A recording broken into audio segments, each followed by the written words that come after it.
정치평론가 이강윤의 오늘.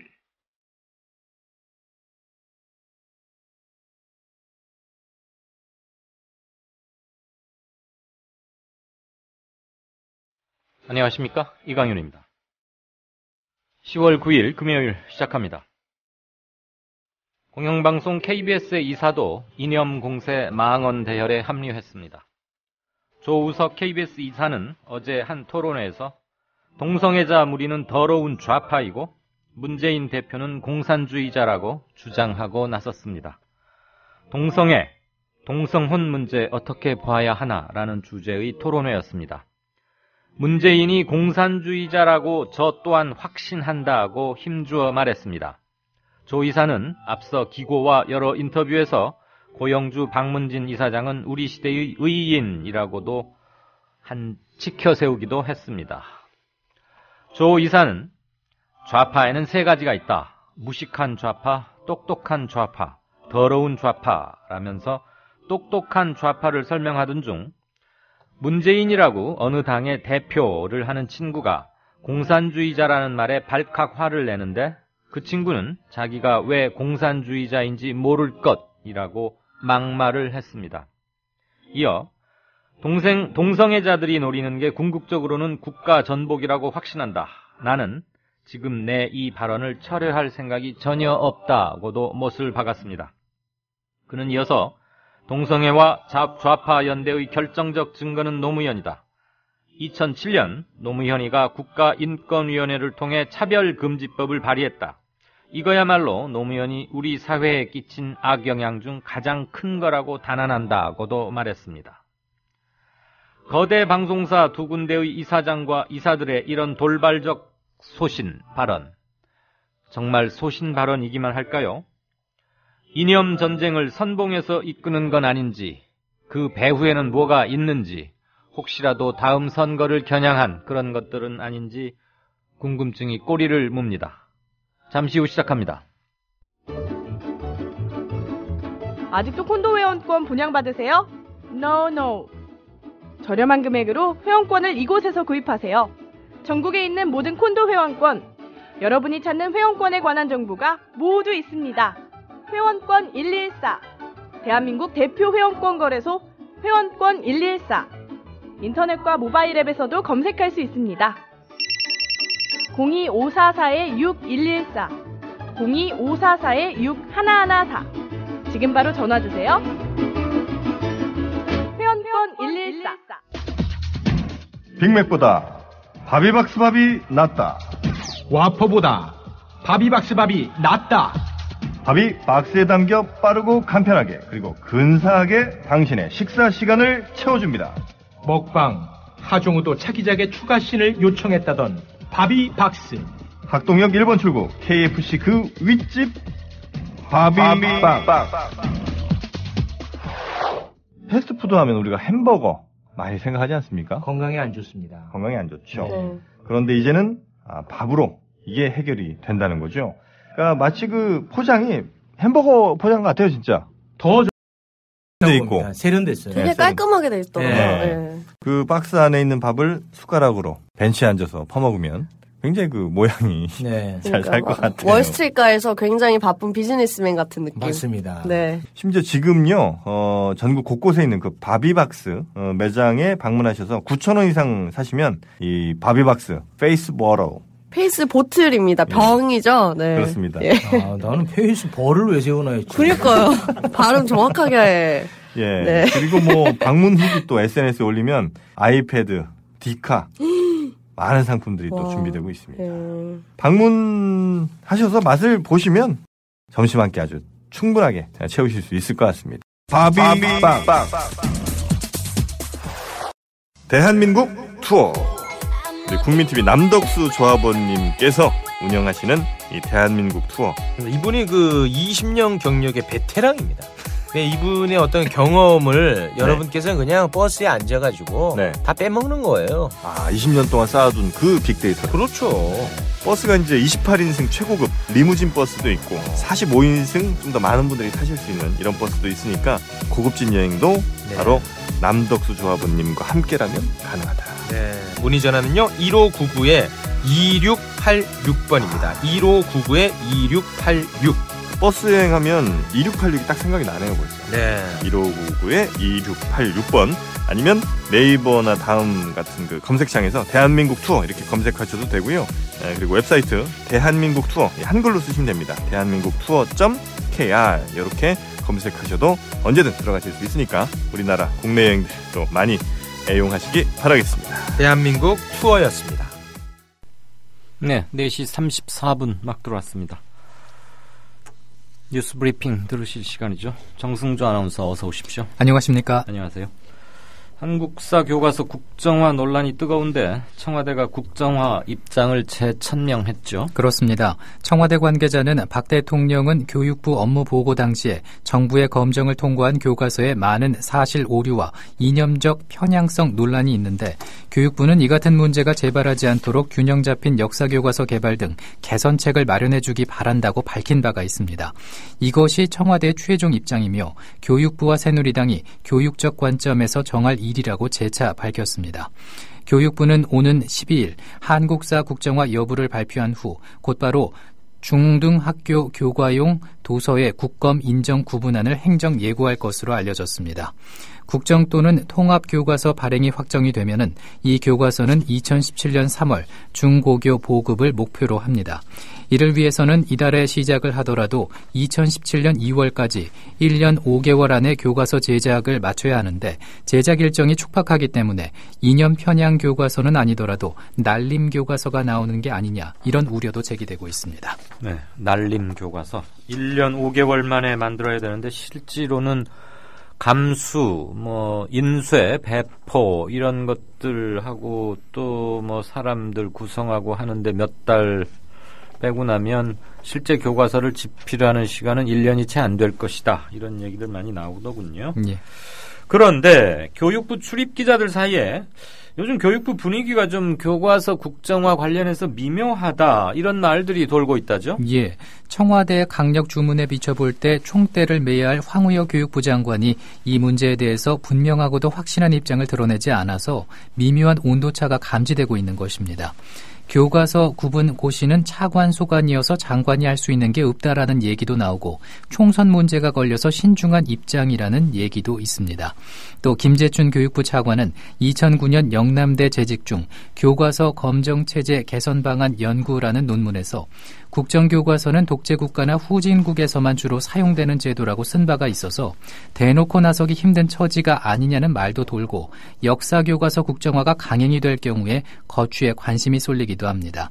한편 새누리당은 김무성 대표를 비롯해서 국정화 필요성을 연일 강조하고 있지만 야당과 학계 시민단체는 물론 재외동포까지 국정교과서는 역사의 후퇴이자 학문과 사상의 자유를 침해하는 것이라면서 총력 저지 투쟁을 선언해 대치전선이 가팔라지고 있습니다. 네. 국정교과서는 독재국가나 후진국에서만 주로 사용되는 제도라고 김재춘 현 교육부 차관이 논문에서 밝힌 내용인데 그 독재국가 내지는 후진국의 차관을 지내고 있군요, 지금. 예. 교과서 국정화 하면은 그 자리에 앉아 있겠습니까, 어디? 자, 최경환 부총리. 채용 비리 때문에 수사가 불가피하다 이런 관측이 지배적이죠. 그렇습니다. 최경환 부총리의 인턴 출신 황모 씨가 2013년 중소기업진흥공단에 부당하게 채용되는 과정에서 최 부총리가 직접 개입했다는 증언이 처음으로 나오면서 최 부총리에 대한 검찰 수사가 불가피할 것으로 보입니다. 이번 채용 비리 의혹은 감사원이 지난 7월 작성한 보고서가 공개되면서 시작됐습니다. 최 부총리 지역구 사무실에서 4년 동안 인턴 사원으로 일을 했던 황 씨를 합격시키기 위해서 중진공이 서류 점수를 조작하고 면접 결과를 바꾸는 등 부당한 채용에 나선 일이 감사 보고서에 상세히 나와 있기 때문입니다. 어제 국회 산업통상자원위원회 국정감사에서 증인으로 나온 김범규 당시 중진공 부이사장은 사실상 최경환 부총리의 개입일 것이라고 증언했습니다. 김범규 당시 부이사장은 최근 한 언론과의 인터뷰에서 당시 운영지원실장이 최 부총리가 내가 결혼까지 시킨 아이니까 그냥 시켜줘라고 했다고 전했습니다. 이에 대해서 최 부총리는 보도자료를 내고 김범규 증인의 주장과는 상반되게 박철규 전 이사장은 최경환 의원으로부터 인사청탁을 받은 사실이 없다는 진술을 했다는 주장도 있다. 검찰 수사를 통해서 사실이 무엇인지 누구의 주장이 맞는지 머지않아 명명백백 밝혀질 것으로 보인다고 밝혔습니다. 네, 검찰 수사를 스스로 언급한 거 보니까 조사 받겠다 이런 얘기 같은데 한번 지켜봐야 되겠습니다. 진짜 조사 받는지. 자, 어제 이태원 살인사건 첫 공판 준비 기일 열렸는데 패터슨 측은 에드워드 리가 진범이다. 나는 범인이 아니다. 계속 이렇게 무죄를 주장하고 있죠. 그렇습니다. 이태원 살인사건의 진범으로 기소된 미국인 아더 존 패터슨 측이 18년 전 사건 직후 거짓말 탐지기 반응 기록 등을 근거로 다시 에드워드 리를 범인으로 지목하면서 무죄를 주장했습니다. 서울중앙지법 형사합의 27부 심리로 어제 열린 첫 공판 준비기일에서 패터슨의 변호를 맡은 오병주 변호사는 18년 전 패터슨은 거짓말 탐지기 조사에서 정확한 진실 반응을 보였고 리는 혈압과 맥박이 오르락내리락하는 현저한 거짓말 반응을 보였다면서 리의 처벌을 주장했습니다. 네. 검찰은 피해자의 상처 등에 비추어 범인은 피해자의 피가 전신에 묻을 수밖에 없는데 사건 직후 피고인은 전신에 피를 뒤집어 쓴 반면에 리는 옷과 신발, 손에만 묻은 사실과 피고인으로부터 사람을 죽였다는 말을 들었다는 친구의 진술, 칼을 쥐고 현장에서 나왔다는 사실 등을 증거로 제시하겠다고 밝혔습니다. 패터슨은 재판부가 진술 기회를 주자 통역에게 일사부재리와 공소시효 문제에 관해서도 심리하는 것인가라고 물은 뒤 재판부가 심리 대상에 포함된다고 답을 하자 대단히 감사하다고 말을 했습니다. 네. 재판부는 이달 22일 오후 2시 다음 기일을 열어서 준비 절차를 마무리하고 다음 달 4일 첫 공판을 시작할 예정입니다.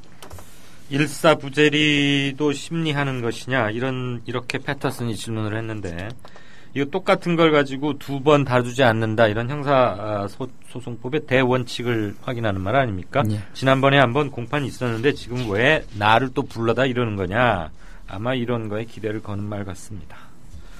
자, 어제 하루 만에 무려 18만 명이 카카오톡을 탈출했다. 아마 감청영장에 응하겠다 이런 말 나오자마자 이루어진 거겠죠? 예. 온라인 시장 조사 업체 랭키닷컴에서 발표한 이 조사는 카카오가 카카오톡 감청 영장에 협조하기로 밝힌 지 하루 만에 텔레그램 순 이용자가 2만 명 이상 늘어난 반면에 카카오톡 순 이용자는 약 18만 명 감소한 것으로 나타났습니다. 다만 7일 하루 동안의 이용자 수 변화가 앞으로 지속될지는 더 지켜봐야 합니다. 랭키닷컴 측은 카카오톡의 보도 이후에 메신저 앱별로 이용자 수의 변화가 있었지만은 보도 이전 기간의 증감률을 벗어나지 않는 범위라고 설명했습니다. 1년 전인 지난해 9월 검찰의 사이버 감시 단속 강화 계획 발표 이후에 불과 보름 사이에 텔레그램 국내 이용자는 2만 명에서 25만 명으로 10배 이상 급증한 바 있습니다. 그렇죠. 작년 이맘때가 아닌가 아마 싶습니다. 그래서 사이버 망명, 중학생들도 카톡을 버리고 텔레그램으로 갈아타고 그랬던 기억이 나네요.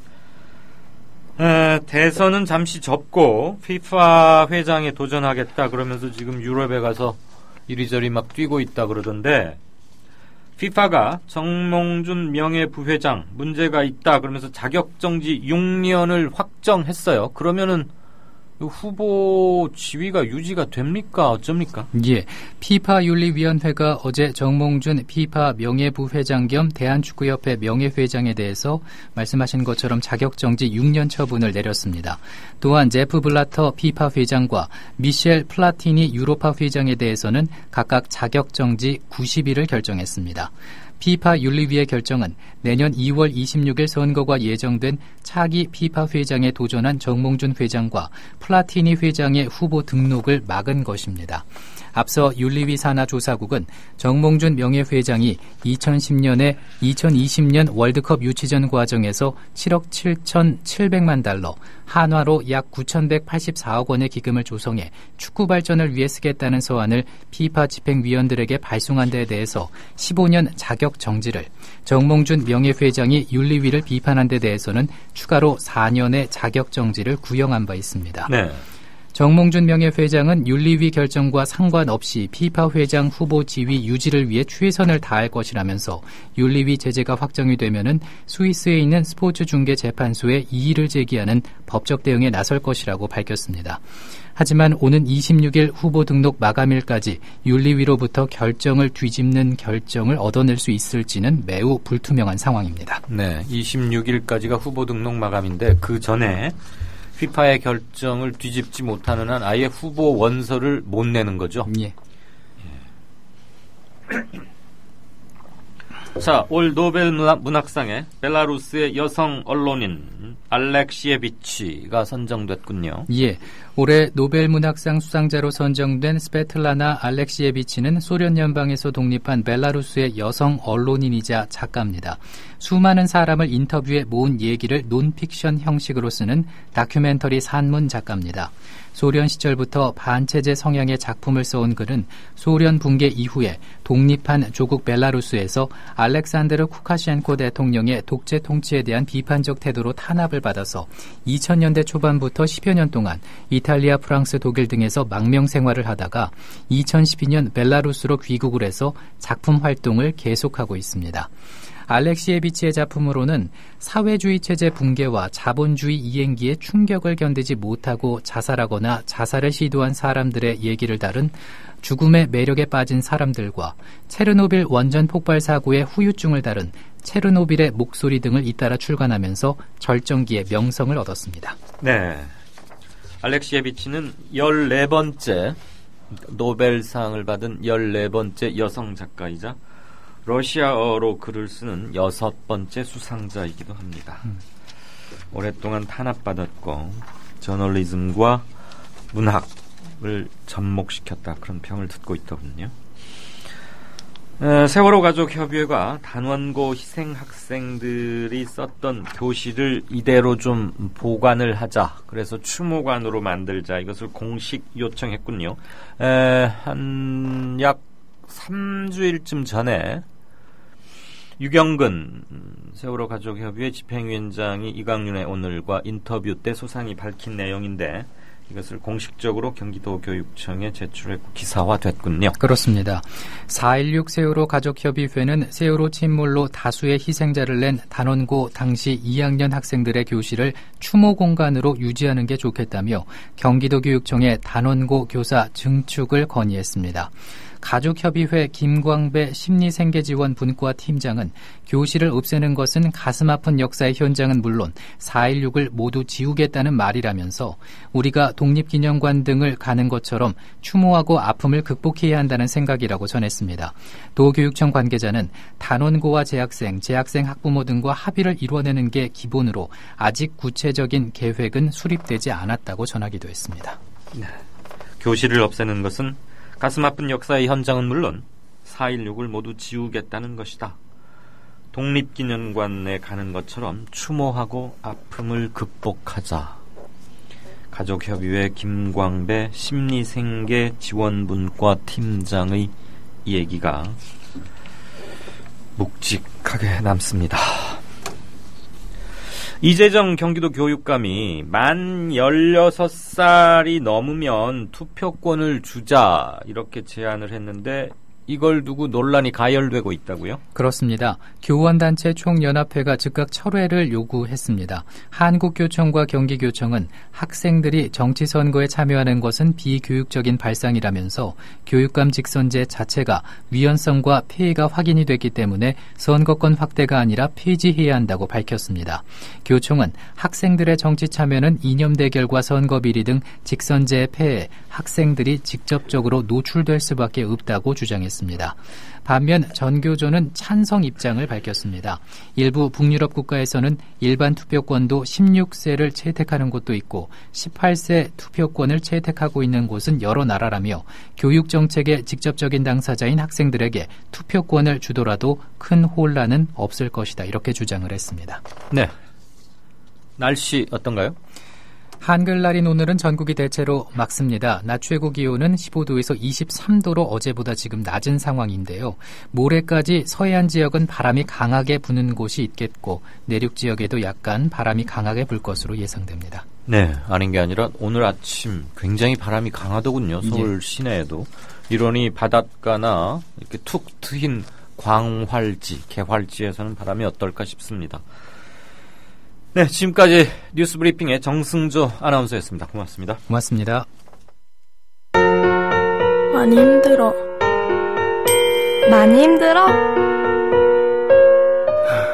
우울해.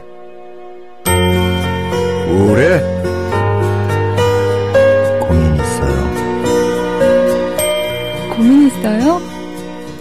사랑의 물음표를 붙여주세요. 관심의 물음표를 붙여주세요. 힘들어하는 이들이 혼자가 아님을 알 수 있도록 지금 말을 걸어주세요. 당신의 물음표 하나가 생명을 살릴 수 있습니다. 공익광고협의회. 지금 여러분께서는 정치평론가 이강윤이 진행하는 이강윤의 오늘을 듣고 계십니다. 이강윤의 오늘은 팟캐스트 포털 팟빵에서 다시 들으실 수 있습니다. 의견과 건의가 있으시면 게시판에 남겨주세요. 네, 4시 49분 45초 돼갑니다. 스포츠 뉴스 브리핑을 먼저 앞당기겠습니다. 스포츠큐의 박상현 차장이 담당하고 있는데 박 차장이 조금 있다가 5시 조금 넘어서 무슨 게임 중계방송에 해설을 하러 들어가야 되나 봐요. 재주가 참 많군요. 먼저 연결합니다. 박 차장 안녕하세요. 네, 안녕하십니까. 무슨 경기에 해설하러 들어가세요? 해설은 아니고요. 네. 네, 취재를 왔는데요. 네. 잠시 후 5시 15분부터 그 화성 종합경기타운에서 한국과 호주의 올림픽 대표팀 축구 평가전이 있습니다. 예, 그래서 5시 15분이 되면 이제 경기장이 시끄러워지기 때문에 네. 미리 좀 앞당겨 달라고 좀 부탁을 드렸습니다. 아유, 친절들 하시라. 그러니까 해설은 아니고 경기 들어가면은 왜 메모하면서 기사 초벌 기사 쓰면서 보고 그러니까. 예, 그렇습니다. 알겠습니다. 자, 한국 축구 대표팀 월드컵 예선 얘기인 모양인데 중동 원정 쉽지만은 않았을 텐데 무사히 잘 넘겼다고요? 네, 그렇습니다. 바로 어제 밤부터 이제 새벽까지 열렸던 경기인데요. 쿠웨이트를 상대로 해서 전반 12분에 구자철의 헤딩골로 1대0으로 이겼습니다. 네. 지금 벌어지고 있는 경기는 그 월드컵 예선 2차 예선 경기인데요. 네. 월드컵 2차 예선 경기는 모두 8경기로 구성이 되어 있습니다. 네. 이 가운데 벌써 이제 4경기를 치렀기 때문에 반환점을 도는 셈이죠. 반환점을 도는 상황에서 4승과 4전 전승을 거뒀습니다. 네. 특히 한 골도 내주지 않은 1실점도 하지 않은 좀 완벽한 경기력으로 일단 4연승을 거뒀기 때문에 최종 예선까지는 좀 무난하게 가지 않을까 이렇게 생각이 듭니다. 항상 우리가 수비가 문제다. 그다음에 공격에서는 킬러샷, 원샷 한 방이 부족하다. 그래서 늘 그 얘기는 십몇 년째 체육면만 피면 나왔는데 요번은 좀 다릅니까? 네, 일단 어제 같은 경우는 조금 답답한 경기가 있긴 했습니다. 하지만 잘 아시듯이 그 왼쪽에 있는 손흥민 선수라든지 오른쪽에 있는 이청용 선수가 이번에는 부상 때문에 나오지 않지 않았습니까? 네. 그렇기 때문에 좀 대체 선수, 이제 구자철이라든지 남태희 선수 같은 좀 대체 선수가 대신 나왔는데요. 네. 다행히 한 골을 넣고 이겨서 무사히 부담스러운 중등 원정을 넘길 수 있었습니다. 그 구자철 선수가 잘생기고 유럽 어디에선가 뛰고 있는 그 선수 말하는 거죠? 예, 현재 아우크스부르크에서 좀 뛰고 있고요. 독일 분데스리가 아우크스부르크에서 뛰고 있고, 현재 홍정호 선수라든지, 그 다음에 지동원 선수, 이 두 선수와 함께 같은 소속팀이 있습니다. 독일에서 데려다 쓸 정도면 꽤 공을 잘 차는 선수일 텐데, 구자철 선수가 우리 현재 대표팀에서는, 주전 mem버가 아니고, 부상당하니까 나가는 교체 선수로 뛰고 있다 이 말이에요. 상당하군요. 좀 확실한 주전 자리를 꿰차지 못한 게 사실인데요. 네. 일단은 이제 측면 자원에는 손흥민이라든지 이청용 선수가 있고요. 특히 요즘 이제 중앙공격형 미드필더에 좀 좋은 선수가 많이 나와 있습니다. 권창원 선수라든지 이런 선수가 나와 있기 때문에 네. 구자철 선수가 최근에 좀 부진하면서 조금 주전에서 약간 밀려난 경향이 있는데 어제 경기로 인해서 다시 그 슈틀리케 감독의 좀 신임을 좀 받은 것 같습니다. 어쨌거나 그만큼 우리 선수층이 두터워졌다 이렇게 볼 수도 있는 거겠네요. 예, 그렇습니다. 자, 지금 아까 곧 호주 팀과의 경기 때문에 지금 이 인터뷰를 앞으로 뺐다 이 얘기도 했는데 호주하고는 뭐 평가전입니까? 뭐 왜 하죠? 네, 일단 그 내년 1월에 카타르에서 그 23세 이하 축구 선수권이 열립니다. 네. 바로 이 축구 선수권을 통해서 그 내년 리우데자네이루 올림픽 본선 티켓을 좀 따내게 되는데요. 그 지난 그 런던 올림픽까지는 별도로 예선을 좀 치렀습니다. 근데 이제 이번부터는 리우데자네이루 올림픽부터는 그 23세 이하라는 그 새로운 대회를 좀 창설을 해서 네. 예선을 치르고 있는데 이 대회에서 최소 3위까지 들어야만 본선 티켓을 따낼 수가 있습니다. 근데 이제 앞으로 이제 내년 1월에 그 본선이 열리기 때문에 신태용 감독이 지금 올림픽 대표팀이 이끌고 있거든요. 예. 이제 좀 평가전을 좀 치러하는 그런 상황이 왔기 때문에 이번에 호주를 상대로 오늘과 그다음에 다음 주 월요일 이제 두 차례에 걸쳐서 평가전을 치르게 되어 있습니다. 네, 우리가 월드컵에서는 2002년 한일 월드컵 때 홈그라운드 이점 많이 살렸다 이런 얘기는 들었지만 어쨌거나 4강 안에 들은 적이 있는데 올림픽에서는 최고 성적이 몇 위까지 갔습니까? 바로 그 2012년 런던 올림픽 때 동메달을 땄었죠. 와, 우리가 홍명보 감독이 이끌었던 대표팀이 3, 4위전에서 일본을 꺾고 동메달을 딴 것이 최고 성적이 되겠습니다. 아, 그럼 일본은 우리한테 져서 4위였어요? 예, 그렇습니다. 아, 그거 3, 4위전 왜 한대? 그냥 둘한테 다 동메달 주면 안 되나? 사이좋게 가지라고. 자, 지금 세계 골퍼계의 이목은 온통 인천 송도에 집중돼 있던데 미국 CNBC 화면도 보니까 뭐 미국에서도 아주 이거 생방송으로 하고 사람들이 모여가지고 텔레비전 프로그램 만들고 예측 뭐 굉장하더군요. 열기가 그 프레지던트컵 골프 대회 그러니까 미국 팀과 미국 이외의 팀 이렇게 나눠서 하는 거죠. 지금 오늘이 며칠째예요? 예, 일단 단체전에는 두 가지가 종류가 있습니다. 아, 오늘이 지금 며칠째죠? 오늘은 이틀째 경기가 되겠습니다. 바로 이틀째 경기가 바로 끝났습니다. 거기 보니까 일반적인 스트로크 플레이하고는 조금 달리 포썸, 포볼 이런 그 게임도 하던데 그것 좀 설명해 주실까요? 예, 포썸 경기를 우선 설명을 드리자면요. 일단 포썸, 포볼 모두 두 명이 한 조가 되어서 경기를 치르는 방식입니다. 그런데 포썸은 번갈아 가면서 그러니까 한 선수가 치면은 또 다른 동료 선수가 번갈아서 치는 그런 방식이 되겠죠. 공은 하나고요. 예, 공 하나로 이제 치는 방식이 되겠습니다. 네. 그런 만큼 좀 뭐랄까 좀 조직력이라든지 좀 호흡이 좀 잘 맞아야 되겠죠. 예. 다만 이제 포볼 경기 같은 경우는 말 그대로 그 4명이서 경기를 치릅니다. 아하. 그러니까 공 4개가 되겠죠. 예. 그러니까 한 조가 계속 두 선수가 같은 경기를 치릅니다. 네네. 그 중에서 이제 가장 좋은 성적을 올린 선수의 것을 최종 성적으로 칩니다. 아, 그러니까 둘이 같은 편이서 둘이서 나와서 편을 먹어가지고 치는데 제일 잘한 선수의 스코어로 한다? 예, 그렇습니다. 네. 그럼 첫날 포썸 경기 결과는 어땠나요?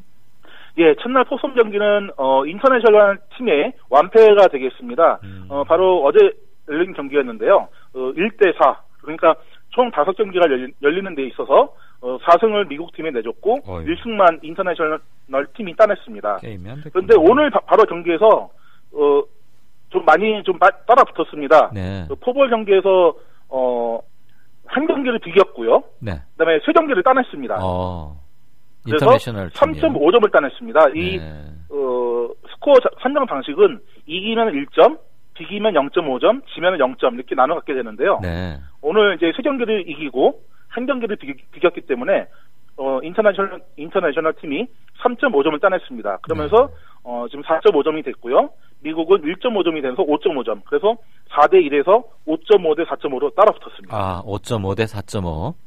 그러면 내일 모레는 어떤 방식의 경기가 펼쳐집니까? 예, 내일은 포썸, 포볼 모두 경기가 벌어집니다. 네. 이제 포썸 4경기, 포볼 4경기 모두 8경기가 벌어지고요. 네, 마지막 날에는 이제 12명이 참가하는데 1대1 싱글 매치가 벌어집니다. 아하. 그러니까 거기서 이제 12점이 걸려 있고요. 모두 이제 내일과 내일 모레 20점이 걸려 있습니다. 네. 그 마지막 날 1대1 싱글 매치가 재밌겠네요. 우리 예, 한국 선수도 최경주, 배상문 이런 선수들 나간 것 같던데 지금 뭐 경기 나간 사람 성적 혹시 있나요? 네, 최경주 선수는 이번에는 경기를 참가하지 않고 그 부단장 자격으로만 참가를 했고요. 그다음에 배상문 선수가 단장의 그 추천으로 좀 참가를 했습니다. 오늘 같은 경우는 이제 포볼 경기에 참가를 했는데요. 그 18호를 모두 치르고 나서 한 홀 차로 이겼습니다. 아하. 그 같이 그 조를 잃었던 선수가 그 데니 리, 예. 뉴질랜드 교포 선수인데요. 네네. 한국명은 이진명 선수입니다. 이 선수와 같이 조를 이뤄서 승리를 거뒀습니다. 아니, 남자건 여자건 한국 사람들이 골프에 이게 무슨 재주가 있나 봐요. 국민 라디오를 그 양궁을 아주 한국이 잘하고 피겨 스케이트 쇼트트랙을 쇼트트랙 예. 그러더니 이젠 골프에서도 이렇게 하는 걸 보면 참 어쩔 땐 신기하기도 하고. 배상문 선수가 무슨 병역 관련 뭐 잡음이 좀 들리던데 잘 해결이 됐나요? 어떻게 됐나요? 예, 배상문 선수가 이제 한국에 들어와서 일단 그 대구에서 다시 내려가서 조사를 받았고요. 이번 프레지던트컵을 딱 마치고 나서 정식으로 군에 입대하기로 했습니다. 입대하기로요? 예, 그렇습니다. 그래요. 이미 미국에까지 진출한 프로 선수에게 군대 2년 몇 개월은 공백이라고 느껴질 수는 있는데 또 이것은 누구도 피해가기는 그런 거고. 이전에 뭐 올림픽이나 이런 데서 메달을 따고 그랬으면 좀 특혜도 받을 수 있긴 했건만 어쨌거나 그런 거 다 하는 건 해야죠. 그 타이거 우즈는 미국 팀 선수에 꼈나요? 못 꼈나요? 네, 타이거 우즈 선수는 너무 부진해서 그 10위 안에 못 들었습니다. 그래서 타이거 우즈 선수는 이번에 참가를 하지 않았습니다. 이게 참 권력이 10년을 못 가고 꽃이 열흘을 붓지 못한다더니 한때는 타이거 우즈는 뭐 골프계의 신화로 남을 것처럼 그러더니 이제는 그 예선 탈락해서 아예 한국에 비행기에도 못한 겁니까? 예, 어떻게 보면은 이제 전체 미국 선수 중에 10명 안에 못 들었다고 할 수 있겠죠. 네. 그만큼 타이거 우즈 선수가 올해 우승도 없었고요. 상당히 부진했기 때문에 그래서 지금 미국 골프계에서는 더 이상 우즈가 이렇게 침몰하는 것을 봐줄 수가 없다. 그래서 좀 은퇴를 하는 것이 어떻겠느냐 이렇게 얘기까지 나오고 있는 실정입니다. 추하게 막 이렇게 스코어도 안 좋으면서 컷오프 당하고 그러느니 아예 그냥 이쯤에서라도 은퇴를 하는 게 어떻겠느냐. 네, 그렇습니다. 예, 박 차장이 볼 때도 은퇴하는 게 좋다고 생각하십니까? 만약에 타이거 우즈가 단순히 그 명예 차원에서 골프를 하는 게 아니라 단순히 좋아서 아니면은 끝까지 하고 싶어서 하는 것이라면야 말릴 수가 없겠지만 워낙 그 쌓아놨던 명예라든지 업적이 너무 크기 때문에 너무 대비가 되지 않습니까? 그렇죠. 그래서 좀 안타까운 거는 사실입니다. 좀 쉬다가 50 넘어서 시니어 골프로 다시 나오든가 하든가. 자, 메이저리그 미국 야구 소식 좀 볼까요? 추신수가 속해 있는 텍사스 팀 디비전 시리즈 1차전 결과는 어땠습니까? 네, 오늘 토론토 블루제이스와 1차전이 있었는데요. 네. 많은 전문가들이 그 토론토에서는 이제 에이스인 데이빗 프라이스 선수가 나왔거든요. 네. 그래서 많은 전문가들이 토론토의 우세를 많이 점쳤는데 결과는 정반대로 나왔습니다. 텍사스가 5대3으로 이겨서 1차전을 승리로 이끌었습니다. 추신수 선수가 뭐 기여를 좀 했습니까? 추신수 선수는 아쉽게도 그 볼넷 한 차례만 얻어서 크게 기여를 하지 못했지만 좋은 타구를 많이 날렸습니다. 좋은 타구를 많이 날렸기 때문에 내일 벌어지는 2차전에서 좀 더 좋은 타격감을 보여주지 않을까 그렇게 생각이 듭니다. 이제 감독하고 티격태격 하던 건 좀 풀렸답니까? 네, 아무래도 이제 지난 6월 달이었죠. 지난 6월에 그 감독과 좀 불화가 있었는데 이미 그 다음 날에 확실하게 풀었고요.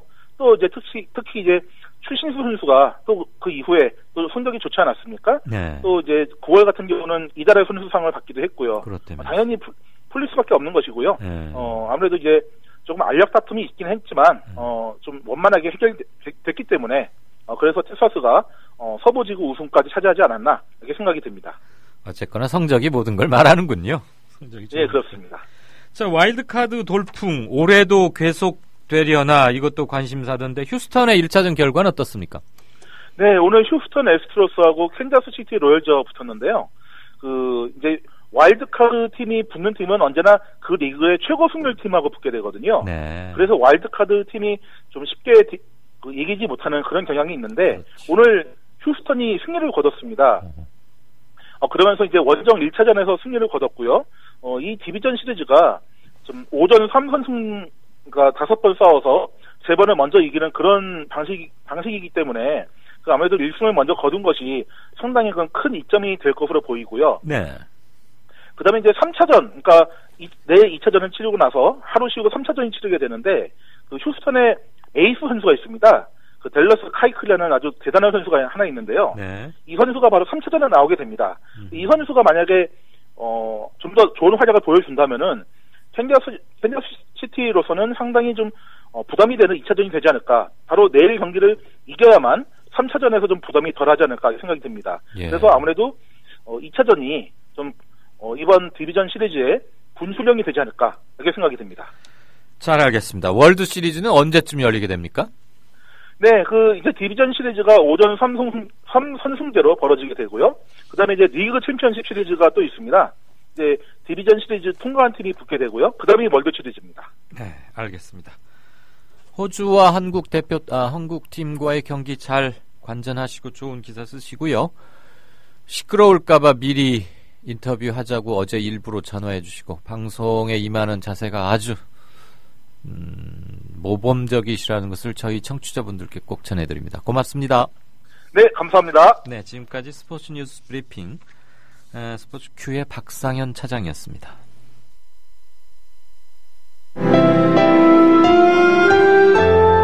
주장이 질서를 만나면 아름다워집니다.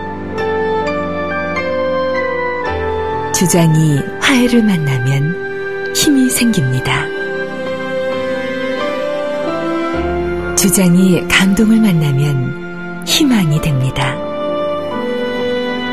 주장이 배려를 만나면 마음을 움직입니다. 마음을 움직이는 힘, 배려에서 시작됩니다. 한국방송광고공사 공익광고협의회.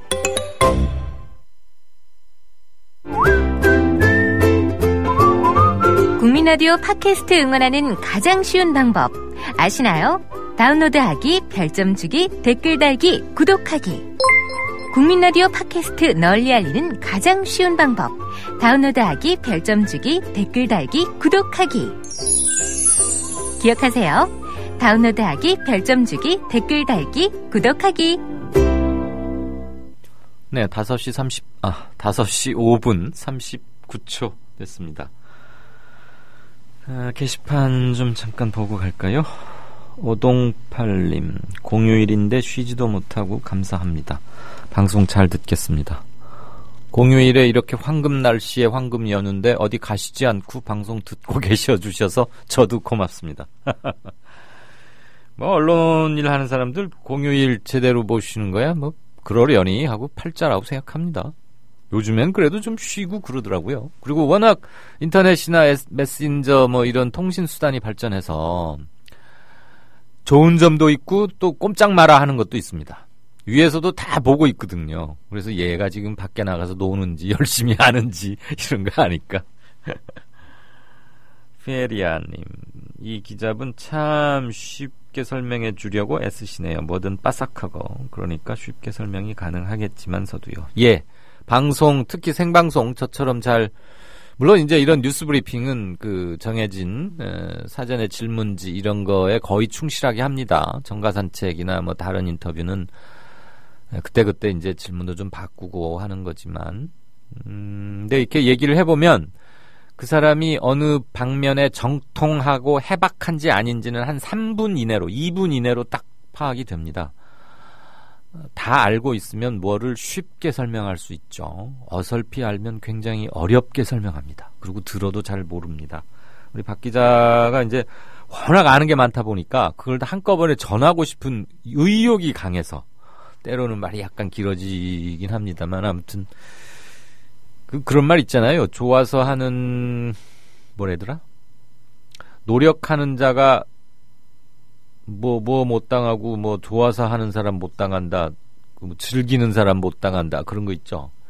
스포츠 뉴스는 아무튼 제 후배 중에도 걔는 스포츠 기자가 되기 위해서 태어났고 신문사 시험 공부를 했다고 한 친구가 하나 있었는데 그냥 뭐 스포츠는 그냥 웬만한 네이버 이런 거 검색을 안 해도 됩니다. 다들 머릿속에 들어있어서 너가 늙을 거에 대비를 해라. 언제나 네 기억력에 순발력이 이럴 거라고 생각지는 마라. 그랬는데 정말 그 친구를 보면은 즐기면서 좋아서 하는 일이 이런 거구나 그런 생각이 들긴 했어요.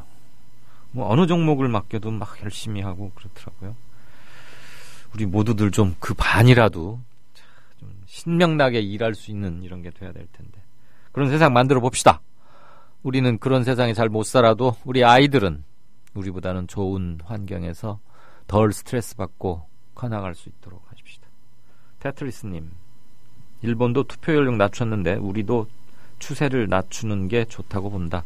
전반적으로 동의합니다. 이거 선거 때마다 투표 연령 낮추자고 하는데 한 살 낮추면 그 세대가 보통 한 90만 명, 8, 90만 명 되죠. 요즘 이제 출산율이 낮아져서 조금 줄긴 하지만 그 중에 60%가 투표를 한다 치고 그럼 69, 54, 55만 명 안팎의 투표, 새로운 표가 어디로 가느냐. 그것 때문에 항상 정치권이 머리들을 굴리곤 하는데 이재정 교육감이 할 만한 제안을 했다고 봅니다. 이걸 그냥 뭐 교육계의 찬반 양론으로만 몰고 갈 일이 아니고 진지하게 논의의 틀을 갖춰야 한다고 봅니다.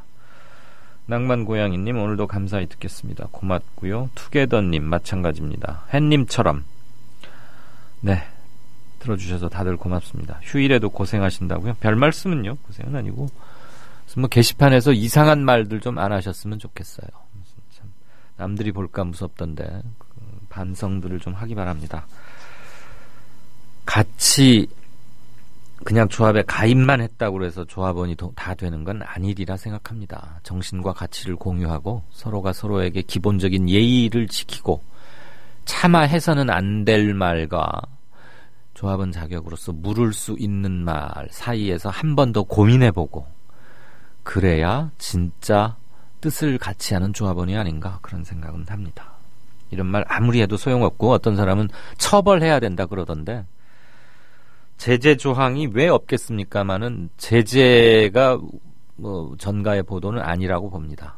자정작용을 통해서 그런 악플 댓글러들 또는 시비 걸고 회방하는 사람들은 저절로 밀려날 수 있게 또는 자중할 수 있게 부끄러움을 느낄 수 있게 해야 되는데 작정하고 그러는 사람들 몇은 참 네, 미디어 협동조합이라는 이름에 부끄럽지 않게 언행들 하시기를 정말 한 번만 더 촉구합니다. 이런 휴일에도 고생하시네요. 이런 감사 인사도 좋지만 감사 인사보다 더 중요한 건 그런 폐륜적이고 참아할 수 없는 말은 게시판에서 찾아볼 수 없는 조합 게시판. 저는 그게 더 소망스럽다고 생각을 합니다. 테트리스님 좋은 지적해 주셨네요. 소련 연방이 아니고 소비에트 연방이죠. 소비에트 연방을 줄여서 우리가 소련이라고 했고요. 아까 뉴스 브리핑 기사 처리에서 조금 에러가 있었습니다. 지적 감사합니다. 저도 들으면서 아차 그런 생각했는데 여전히 날카롭게 지적해 주셨군요. 이강윤 이사님 출첵합니다. 이젠 모든 일을 빨갱이로 몰면 무서워서 말도 제대로 못하는 시대로 다시 돌아가려는 것 같군요. 할 말 없으면 공산주의 또는 빨갱이 분단국에서 모두 깨어 있으면 좋으련만이라고 로니 선생님 말씀하셨는데 맞습니다. 레드 컴플렉스 이게 왜 방송사 이사면은 꽤 중요한 역할을 하는 사람들이에요. 근데 마치 약속이나 하듯이 뭐 누구는 의인이라는 이렇게 치켜 세워가면서 근데 아주 또 말은 품위가 그렇게 없을 수가 없어요. 그리고 최소한의 경칭이나 직함도 붙이지 않은 채 아주 영화 사도를 보니까 이렇게 못 들을 말을 듣고 나면은 그 영조 대왕이 이렇게 귀를 씻어내는 그 대화를 이렇게 늘 수행하게 하더군요. 네, 조우석 이사라는 사람 저하고 같은 문화부에서 근무한 적도 있는데 신문사 있을 땐 그러지 않았는데 저도 깜짝 놀랐습니다. 그래서 오늘 오프닝으로 언급하면서도 참 착잡하고 이렇게 언론계 선후배가 이렇게까지 다 갈려야 되는 건가. 그리고 무엇보다도 품위가 없었기 때문에 자신의 정치적 신념을 말하는 것까지는 누가 뭐라 하지 않겠지만 아주 그냥 작정을 하고 쌍욕을 하듯이 이렇게 뭐 노무현이가 대표라고 하는 문재인이가 이렇게 말하는 것은 누워서 침 뱉기인데 평소에 그 사람이 그랬었나? 그 생각을 제가 한참 기억을 되돌려봤습니다. 로니님, 이강윤 이사님 이렇게 쓰지 마시고요. 이강윤 앵커라고 해주십시오. 독한 소망님, 오늘은 모처럼 쉬시는 모양이군요. 고맙습니다. 기가 막혀 할 말이 없네요. 좋아요 덩쿨나무님. 그렇죠. 오프닝 정말 근데 검색해서 조우석 KBS 이사 그냥 조우석까지만 쳐보십시오. 참 해도 너무하고 이 정도로까지 수준이 떨어져야 되나. 그런데 저런 수준의 사람이 KBS 이사가 되는구나. KBS 이사 그거 별거 아니네. 또는 아니 이런 사람도 KBS 이사가 될 수 있나? 그런 생각 들었습니다. 늙고 미친 개들이 온통 넘쳐납니다. 예, 뭐 그 심정은 충분히 압니다. 딱 이렇게 말하면 속이 후련은 한데 우리도 막 그 수준으로 대거리를 해주면 어떨까? 차라리 그냥 우리는 좀 너그럽고 이렇게 좀 점잖게 응대를 할까? 뭐 그런 생각도 하긴 했습니다. 아유 참. 푸른 숲님, 달구진님, 네 인사 말씀들 감사합니다. 날씨가 굉장히 바람이 사납다고 합니다. 건강들 유념하시고요. 다음 순서 들어가죠. 국민TV 조합원인감? 나가지 있게 지역협의회에 가입해야 쓰겠어. 국민TV 조합원이요? 지역협의회에 가입해야죠. 국민TV 조합원 맞나? 맞fak적 지역협의회에 가입해 안 카나? 국민TV 조합원에 가입하고 조합비를 내고 국민라디오와 국민TV를 시청한다고 조합원으로서의 만족이 전부냐? 결코 아닙니다. 가까운 지역협의회에 가입하셔서 가까이 사는 조합원과 동지애를 나누십시오.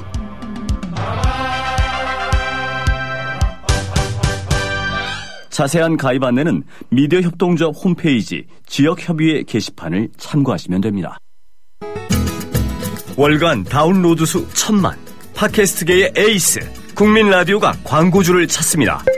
직접 찾아서 선택해 듣는 방송, 청취 몰입도가 높은 방송, 지상파 케이블 광고와 차원이 다릅니다. 부담 없는 가격, 소비자의 열띤 반응, 전혀 다른 광고의 블루오션을 경험해 보십시오. 국민라디오 @gmail.com으로 문의해 주시면 상세히 안내해 드리겠습니다. 국민 라디오를 또 국민 TV를 읽는다? 미디어 협동조합 콘텐츠의 관문, 국민 TV 뉴스를 아시나요? 뉴스K 등 국민 TV의 모든 기사, 조간 브리핑 등 국민 라디오의 인기 콘텐츠, 주요 방송의 녹취와 뉴스메이커와의 대담, 주요 원고 대본이 여러분을 기다립니다. 국민 라디오와 국민 TV를 한눈에 만나세요. news.국민.tv 모바일 접속은 m.news.국민.tv.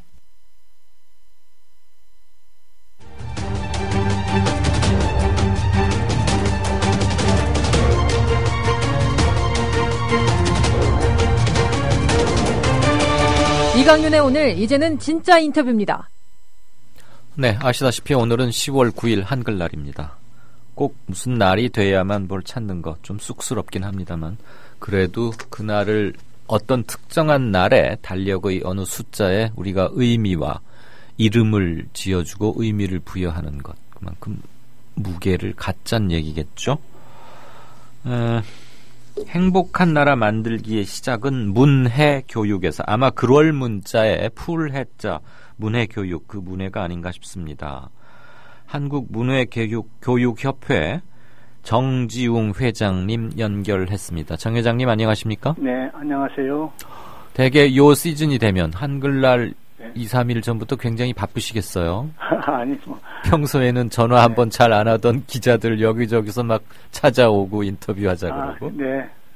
그렇게 그쪽에서 바쁘신 것보다 제가 좀 정신 좀 차리느라고. 예. 어제는 일부러 한글 박물관을, 그 중앙 한글 박물관을 찾아서 한번 참 좀 심각하게 생각을 좀 해봤습니다. 우선 저 음성과 차분하신 어조, 그다음에 말씀하시는 속도를 들으니까 안동 무슨 그 서원에 가서 네. 유림 어르신을 딱 뵙고 앉아 있는 듯한. 그렇네. 차를 한 잔 마주하고 저도 네. 차분히 저절로 가라앉아지네요. 좋게 봐주셔서 감사합니다. 별 말씀을요. 아까 한글 박물관이라고 그러셨나요? 네. 그게 어디 있는 거예요? 저기 작년에 1년 전에 정부가 이 중앙 국립박물관의 옆에 이 세운 거 아주 뜻있는 박물관이 하나 섰습니다. 그렇습니다. 그리고 오늘 또 이야기 들어보니까 네.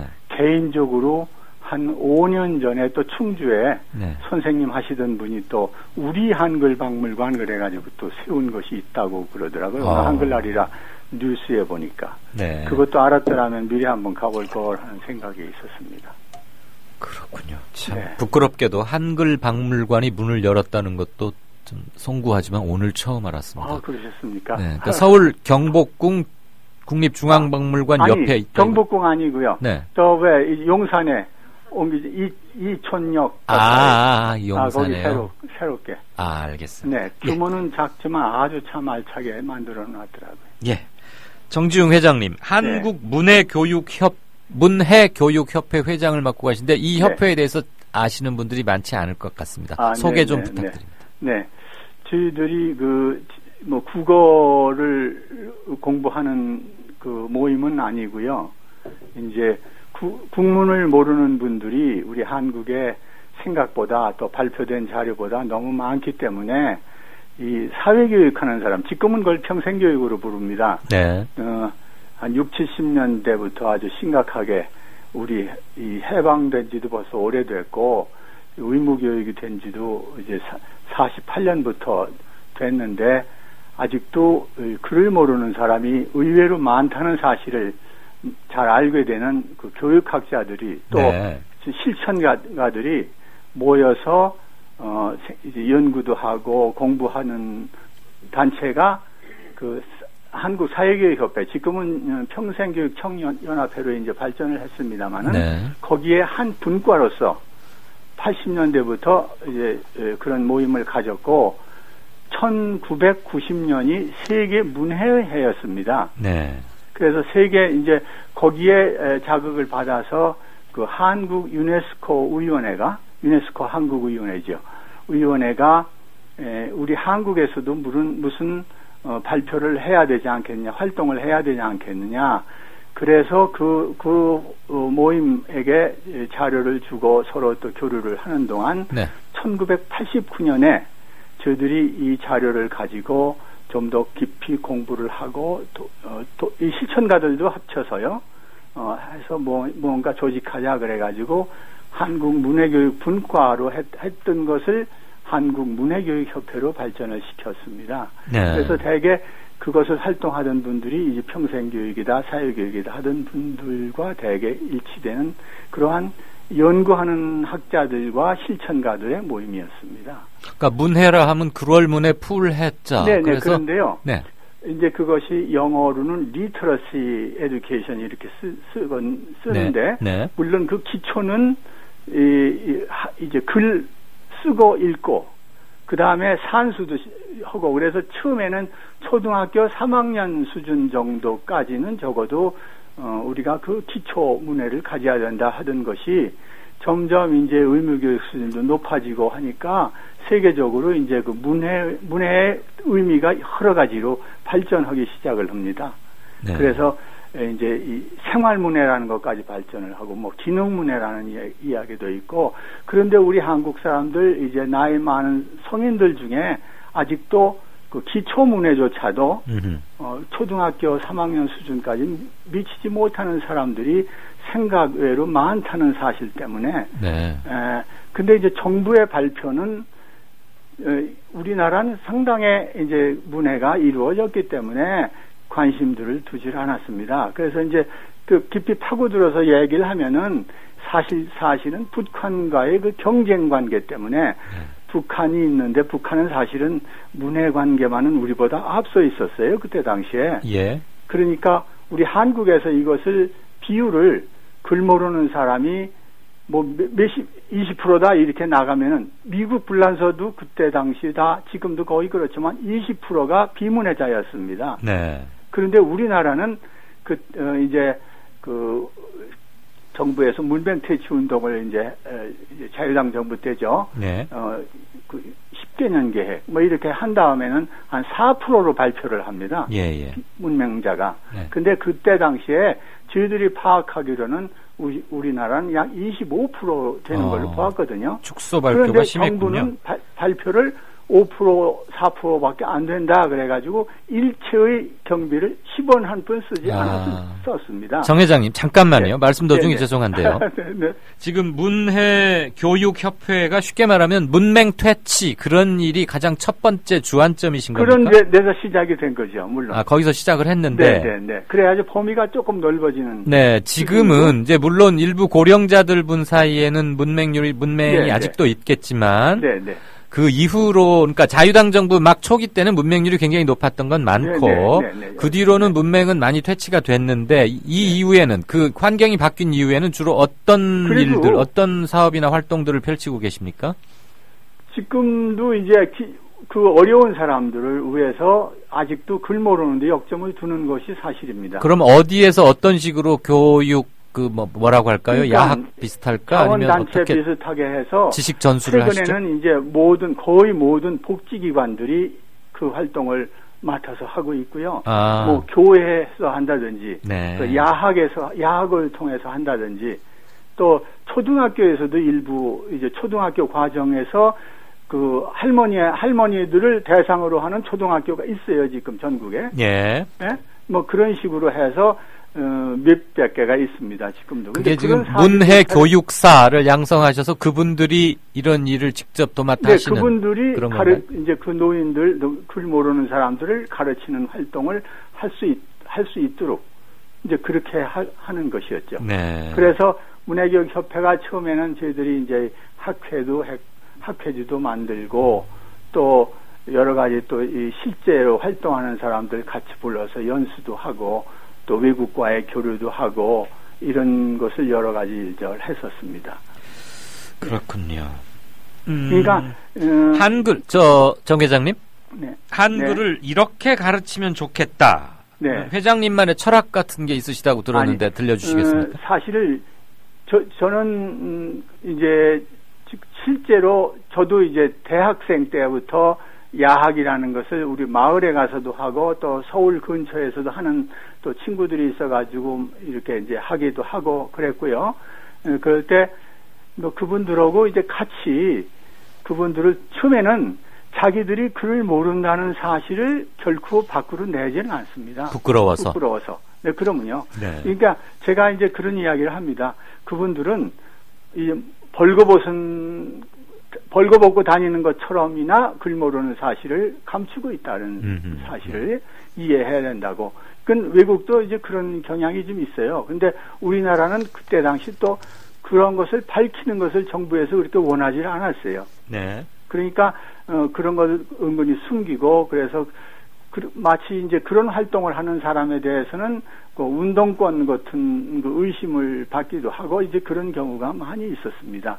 이제 그런 사람들끼리 이제 마음이 서로 이제 통해 가지고 이런 활동을 하게 됐고, 그러니까 이제 결국은 그 사람들이 글 모르는 것이 더 부끄러운 일이 아니다. 네. 심지어는 사위한테도 속이고 며느리한테도 속이고 그렇죠. 이제 그렇게 하고 살았으니까요. 그러게요. 그래서 이제 그런 것이 아무렇지도 않고 배우는 게 우선 중요하다. 예. 이제 그런 것을 막 터뜨리기 시작하면서 그분들이 그 서로 이런 걸 찾아가지고 배우게 되면서 이렇게 숫자가 많은 것을 사람들이 알게 됐고 놀랬고 정부에서 도와주기 시작을 하고 이제 이렇게 되는 거가 됐죠. 지금 협회나 네. 회장님께서 추산하고 있는 한국의 문맹자 숫자는 대략 몇만 명쯤으로 보시나요? 지금 저희들 한 500만 명도 보기도 하고 요새는 줄어서 뭐 사람들마다 상당히 또 다르게 보고 지금도 조사하고 있고 또 아무리 이게 나와도 또 잘 믿지들을 않는 경향도 있고요. 글쎄요. 제가 지금 그 말씀을 여쭙고 싶었는데. 그다음에 그 문해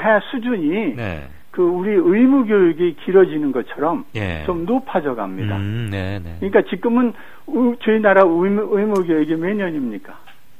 12년, 아니, 9년인가요? 9년까지는 못 가고요. 9년인가요? 9년? 네. 중학교 수준까지거든요. 그 중학교 수준까지 하면 상당한 정도의 한문과 영어를 포함하지 않습니까? 네. 이렇게 되면은 숫자가 오히려 늘어나기도 한단 말이죠. 잠깐만요, 회장님. 네네. 제가 아까 문맹자 숫자를 여쭤봤을 때 처음에 500만 또는 300만 이렇게 본다고 그래서 깜짝 놀랐는데요. 5천만 인구로 잡으면 10분의 1, 10명 중에 한 명이 문맹이다 아닙니다. 그랬는데 그거보다 높습니다. 잠깐만요. 현재도요. 잠깐만요, 회장님. 네. 각야, 거기여, 철수야, 영희야, 한글 모르는 순수한 고문맹자만 제가 여쭤본 겁니다. 아니, 중학교 3학년 정도는 최소한 더 봐야 됩니다. 문해라는 개념에서. 근데 문맹과 문해가 그 점에서 좀 다르군요. 때문에 지금은 적어도 초등학교 6학년 봐야 되지 않을까요? 그러니까 네. 저 회장님 최소한의 지식 수준으로 조금 커트라인을 높인 게 문해의 개념이군요. 네네, 그렇죠. 네네. 그렇게 되놓으니까 이게 뭐 숫자가 이제 중학교 수준까지의 영어를 따진다면 뭐 500만 명. 영어까지 넣으면요? 당연히 그렇죠, 그거야. 네. 그렇죠. 그러니까 영어 교육을 못 받으신 우선 한글만 보아도 한글 모르는 분만으로도 가가격어 이것도 모르는 경우 이런 것도 따져도 정부에서 생각하던 4%는 전혀 아니었고요. 지금도 그것이 그 숫자가 4,500만 명 이렇게 보고 있는 거죠. 각야 거기어를 모르시는 분이 4,500만 명에 이를 것이라는 말씀이십니까? 네. 그거를 이해를 못하는 분들이 조금 과장된 숫자 아닐까요? 아닙니다. 지금 그런 분들이 그렇게 하고 있는 사람들이 우선 우리 협회 회원들이 많고 또 기관도 많고 또 저희 협회만이 아니고 전국 야학협회도 있고 또 그 성인문예협회라는 게 있어 세 단체가 비슷하게 활동을 또 합력해서 하기도 하고 그렇습니다. 저희들이 미처 그러자면 몇백 개 됩니다. 자신의 눈높이에서만 생각하다 보니까 네, 그렇죠. 그러시죠. 선생님만 하더라도 수준이 높으시니까 그런 사람이 있을까? 아니요. 그런 뜻에서 드린 말씀은 아니고. 80년대 그런 얘기를 하면요. 그러니까 저 사람이 이상한 사람이다라고까지 보았던 때가 있었습니다. 그래서 저희들이 89년에 이것을 저희 협회를 조직할 때 시민회관에서 양심선언이라고 이야기하면서 발표들을 하고 그랬었습니다. 글을 모르는 건 부끄러운 게 아니다. 그래서 그때까지 이제 그 발표를 한 이유는 정부가 글 모르는 성인들을 위해서 10원 한 푼 안 쓰는 나라는 세상에 대한민국밖에 없습니다. 이렇게까지 해가면서 호소를 하니까 이제 1990년대에 유네스코 유엔에서도 이러한 활동을 지원하고 그러면서 이제 정부가 관심을 두고 2000년대에 와가지고 이제 정부가 지방 자치단체를 통해서 상당한 정도로 도와주기 시작을 지금은 그래서 자치단체를 통해서 나라 돈이 좀 지원이 되고 있군요. 많이 되고 있습니다. 총액 얼마쯤이 전국적으로 지원되는지 파악하고 계십니까? 지금 저희 협회를 통해서 이제 교육 훈련을 시키고 있지 않습니까? 이것이 전국에 한 1,000만 원 정도 하면은 일주일 그 자격증 받을 수 있도록 훈련을 해요. 약 1,000만 원 정도. 이제 지방자치단체의 수준에 따라서 좀 수준이 어려우면 8,900만 원. 좀 여유가 있으면 1,100만 원, 200만 원 수준을 하는데 약 20번 하고 있습니다. 20번. 알겠습니다. 그럼 정부 지방자치단체 이제 서로 유치하려고 왜냐하면 작은 돈 가지고 큰 효과를 올리고 국민을 행복하게 만든다. 아마 이게 선거표하고도 관련되는지도 모르겠어요. 돈이 어떻게 쓰여야 하는지를 한 잘 알려주시는 6, 7년 전부터는 이 교육을 서로 유치하려고 굉장히 저희들 회원들이 아주 바쁘게 뛰고 있습니다. 잘 알겠습니다. 선생님, 회장님 말씀 통해서 우리 주변의 문맹자들이 아직도 많다는 것, 그리고 그들은 부끄러워서 차마 자신을 드러내지 못하고 있다는 것, 그리고 이제는 문맹에서 문해라는 개념으로 좀 더 나아가서 최소한 아주 기초적인 뭐 중학교 1학년 수준의 그런 정도의 지력에는 전 국민이 다 도달해서 함께 누리는 게 좀 올라갈 수 있도록 하자라는 그런 취지의 말로 이해를 하고자 합니다. 오늘 뜻깊은 한글날 맞아서 선생님의 그리고 선생님과 협회의 한글 사랑, 비단 한글뿐만이 아니라 문해 그 의미를 되새길 수 있었습니다. 마지막으로 무슨 하고 싶은 말 있으시면 그러니까 이렇게 또 관심을 두어주는 이렇게 통신기관이 또 언론기관이 있다는 거에 대해서 굉장히 참 감사를 드리고요. 이것으로 저희들 활동으로 말미암아 정말 어려운 사람들, 글 모르는 사람들이 행복해지는 모습을 너무 저희들이 많이 보면서 아주 감격스럽게 살고 있습니다. 잘 알겠습니다. 긴 시간 내주셔서 대단히 감사합니다. 고맙습니다. 한국문해교육협회 정지웅 회장님이셨습니다. 미디어 협동조합이 벌이는 싸움은 단번에 끝나는 단거리 달리기가 아니라 마라톤입니다. 반만 년 동안 기승을 부려온 기득권 논리, 또 기회주의가 어찌 일거에 숙청되겠습니까? 인내심과 지구력을 갖고 천천히 또박또박 그리고 신랄하게 헤쳐나가야 합니다. 국민TV의 조합원이 되어주십시오. 이 사술과 기만의 시대 언제까지 방치하겠습니까? 국민TV가 가장 무서운 견제자로서 어둠을 헤치고 썩지 않게 하는 힘이 되겠습니다. 이제 가입하실 때가 됐습니다. 미디어 협동조합 홈페이지 국민.tv 또는 mediacoup12@gmail.com의 문호는 24시간 열려 있습니다. 다 함께 자부심으로 물려줄 세상을 만듭시다. 누가 아는 바로 당신이 할 일입니다.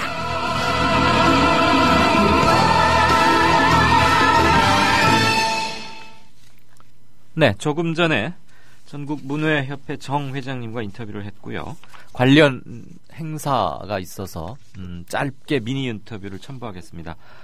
문해기초교육협의회 김인숙 대표님 연결돼 있습니다. 안녕하십니까, 대표님? 네, 안녕하십니까. 네. 문해기초교육협의회 김인숙입니다. 네, 오늘 문해와 문해라는 개념과 문해협회에서 하는 일, 그다음에 한국의 현 실상 이런 건 앞에 회장님으로부터 잘 들었고요. 네. 오늘 문해 한마당 행사 어디서 어떻게 이루어진 거죠? 네, 충북 옥천 안남면 사무소 잔디마당과 안남 초등학교에서 네. 전국의 비문학자들이 약 700여 명이 모여서 진행되었습니다. 네. 행사 여는 취지는 어떻게? 네네. 처음엔 글을 모르는 문해 학생들이 글쓰기 대회를 하면서 서로를 격려하고 축하하고 세상에 이분들의 존재를 드러내는 취지로 2002년도에 시작했던 이 문해 한마당이 올해로 13회째를 맞이했습니다. 네, 조금 전화 상태가 좋지 않은데요. 네. 통화 품질이 조금 움직여 봐 주시거나 그래서 조금 말씀을 크게 해주실 수 있나요? 네네. 네네, 괜찮습니다. 그냥 한글만 가르치는 게 아니고 네. 문맹을 떠나서 문해의 개념으로 한 단계 더 올려서 한글 외에도 역사나 음악, 인문학 등 기초교육도 함께 이렇게 치중하신다고 들었습니다. 그 기초교육은 어떻게 이루어집니까? 기초교육이라 하면 이제 한글 교육은 기본으로 하고 있고요. 네. 이분들이 이제 한글 외의 다양한 현실에서 필요한 어떤 교육들이 이루어지고 있는데요. 네. 기초교육이라 하면은 이제 기초 영어나 수학이나 역사나 이제 삶에서 필요한 교육들, 기초교육이라고 역사, 환경 이런 것들을 다 통틀어서 통합교육을 하고 있습니다. 그러니까 평생교육기관 그리고 특별히 교육기관의 혜택을 받기 어려운 분들에게 찾아가는 그런 개념의 이거 봉사라고 해도 됩니까? 봉사활동? 현재 이제 국가에서 책임지지 못하는 문해교육들을 주로는 이제 한 80% 가량이 민간단체의 문해교육 기관과 야학 이런 데서 이제 문해교육을 진행하고 있습니다. 네, 행사를 3부로 나눠서 한다고 했는데 그 말씀만 조금 들어볼까요? 네, 일부 행사는 이제 풍을 길러기를 시작으로 해요. 뭐요? 학습자 공연과 이분들이 사전에 나에게 공부는 또 나에게 학교란이라는 어떤 퍼포먼스 표를 썼고요. 이걸 서로 이제 들고 외치면서 전시하는 표 퍼포먼스를 진행했습니다. 1부에서는요. 2부에서는 이제 이분들한테 가장 한으로 맺어 있는 게 이제 학교라는 공간이에요. 그렇죠. 못 다녀봤기 때문에 더더욱. 네네. 그래서 오늘 하루 이제 초등학교를 빌려서요. 본인들이 이제 학교 체험들을 했었고요. 아주 나이 많은 학생이 하루 되어보시는 네, 그렇죠. 거군요. 60년 만에 처음 와본 학교다. 그래서 거기 교실에서는 이제 과학이나 음악, 평소에 이제 한글 수업 중심으로 했었던 수업들을 이제 과학이나 음악이나 또는 체육 수업, 그래서 래프 댄스라는 공동체 놀이 프로그램들을 좀 진행을 했었고요. 뭉클하겠네요, 그 장면이. 네, 교복을 입어보는 체험 이벤트를 좀 진행을 했습니다. 아주 반응이 뜨거웠습니다. 되게 참여하시는 분들의 연령대가 어떻게 되십니까? 연령대가 주로 이제 60대, 70대가 이제 가장 많고요. 네. 80대 분들도 상당수가 있습니다. 평생의 한을 푸는 그런 참. 네, 오늘 아주 굉장히 행복한 체험을 하셨다고 아주 만족해하고 가셨습니다. 네, 문해 기초교육협의회, 문해협회 네. 이런 것들을 알게 된 저희 청취자분들도 아마 대부분은 모르셨을 텐데 그런 의미에서 정 회장님과 김 대표님 뜻깊은 한글날 인터뷰가 됐습니다. 시간 내주셔서 대단히 고맙습니다. 네, 고맙습니다. 네. 잠깐 게시판을 좀 볼까요? 여러분들 모르셨죠? 문해협회. 저도 사실 문해가 뭘까 그냥 한문을 짐작만 했었는데 각야거겨에서 나아가서 못 배운 한을 이런 거를 나라에서 해야 되는데 민간에서 하고 있는 것을 지원하는 것으로라도 그나마 다행이라고 생각해야겠죠. 문해교육사라는 것도 있었고요. 60, 70, 80 되신 분께서 학교 교실에 앉아서 평생의 한을 푼다. 이게 참 그렇습니다. 한글날이어서 알게 된 게 부끄러울 정도인데요. 이런 거는 그림으로 만들어서 다큐멘터리로 만들어도 괜찮겠다 이런 생각은 하게 됩니다. 그렇게 큰 돈이 지원되는 것 같지도 않은데 그 돈의 쓰임새나 효과는 상당히 커 보이고요. 예. 여러분들 덕에 한글날 세종대왕 덕에 이런 걸 알게 됐습니다. 협회가 참 많군요.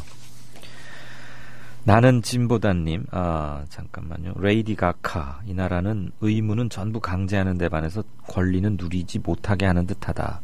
대체 국민의 의무랍시고 강요하는 건 많은데 정작 국가의 의무는 무시하는 아주 뻔뻔한 나라다. 이러니까 헬 조선, 지옥 불반 소리도 나오고 애국심은커녕 이민 소리가 나오는 거다.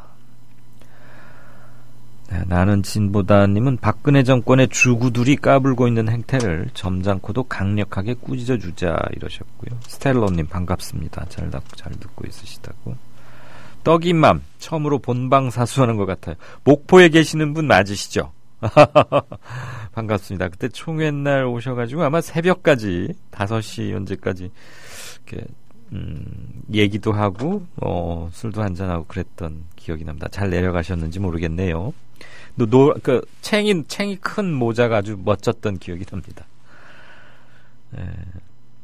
김세민님, 이분이 그 팟빵 후기 다운로드 받는 그 후기 게시판에 늘 글을 아주 열정적으로 써주시던 분인데 정말 감사드립니다. 여기서도 뵙는군요. 2018년 러시아 월드컵 2차 예선 우리가 속한 아시아 G조는 쿠웨이트, 레바논, 미얀마, 라오스. 축구를 잘 모르는 저가 봐도 약팀들은 많네요. 약체하고 붙어서 수월하게 경기를 했죠. 아시아에 강국이 많은데 쿠웨이트를 1-0으로밖에 못 이긴 거 어제 너무 아쉬웠다고. 축구에 목숨 걸고 삽니다. 그러세요? 여자분이 축구 좋아한다고 그러면 다시 한번 이렇게 보여지는 것. 이것도 편견이죠? 지난번에 이강윤 앵커가 침대 축구가 뭐냐고 물으셨던데 그거 진짜로 물으신 거 아니죠? 아니 정말로 물었어요. 그 침대 축구가 뭔지를 몰랐어요. 그랬더니 수비만 하느라고 그냥 막 걸핏하면 넘어지고 그런 걸 하는 거라고 바로 그때 알았는데 축구 사실 잘 안 봅니다. 지루해서 골 들어가는 하이라이트만 봅니다. 김세민님 반갑습니다.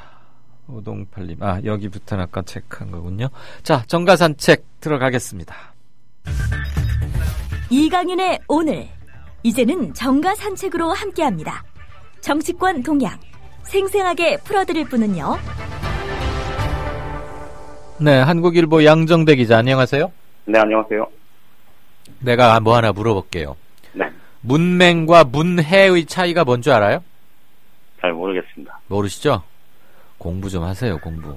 이강윤의 오늘 인터뷰를 들었으면 바로 알았을 텐데 양 기자 인터뷰가 늦어지는 바람에 원래 이 시간대 하게 돼 있었던 오늘 한글날 관련 인터뷰를 이렇게 순서 바꿔서 했거든요. 예. 한국문해협회라는 게 있는데 글월문에 풀해자 그래서 각야 거겨만 가르치는 게 아니고 초등학교 한 6학년 내진 중학교 1학년 수준으로 이렇게 뭐라고 해야 돼?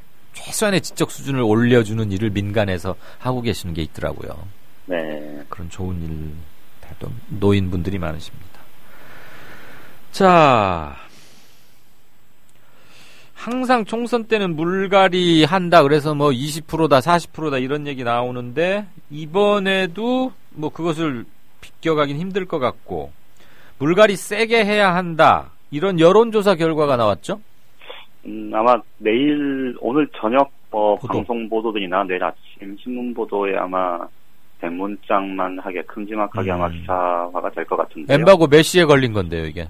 뭐 엠바고가 걸린 건 아니고요. 이미 이제 해당 여론조사 기관에서 자료를 릴리스를 했기 때문에 이미 인터넷 언론들에 이제 보도가 나오기도 했는데 저 아직 못 봤어요. 갤럽이 어제까지 사흘간 조사한 내용입니다. 갤럽 여론조사 결과인데 이 19대 국회에서 제 역할을 했다, 잘했다 이런 응답자가 20%에도 미치지 못하고 80%는 잘 못했다 이렇게 주장을 했다는 거고요. 그다음에 내년 총선에서 지금 현역 의원들이 다시 이 국회 입성을 했으면 좋겠다는 응답이 예상대로 굉장히 낮고 그러니까 물갈이를 해야 된다, 사람을 바꿔야 한다 이런 여론들이 굉장히 높았다는 거고 특히 이 물갈이를 요구하는 이 여론이 이 여야의 텃밭이라고 할 수 있는 대구 경북과 호남에서 50%가 훨씬 상회하는 그러니까 절반 이상의 국민들이 특히 절반 이상의 유권자들이 현역 의원 바꿔야 된다 이제 이런 주장을 했다는 겁니다. 말씀하신 대로 사실 근데 이제 오늘 여론조사 결과를 보면 이게 이전과는 다르게 아주 새로운 얘기는 결코 아닙니다. 대충 다들 짐작을 하시겠습니다만 4년마다 총선을 앞두고 실시되는 여론조사에서 이 현역 의원 교체율이 50%를 넘어가지 않은 경우가 거의 없습니다. 그러니까 그만큼 우리 정치에 대해서 많은 사람들이 불신을 하고 있고 그 정치 불신이라는 게 결국 선거 때 표를 통해서 이 유권자들의 심판을 통해서 이제 나타날 거다라는 기대감을 보여주는 이제 여론조사들이 많이 나오는데 그런데 정작 실제로 사람이 좀 바뀌기도 하지만 그렇다고 이 많은 유권자들이 이 사람은 좀 바꿨으면 좋겠다 라고 얘기했던 사람들이 실제로 또 바뀌는 경우는 그게 많지 않습니다. 그게 현실이죠. 그러니까 쉽게 말씀을 드리면 이런 겁니다.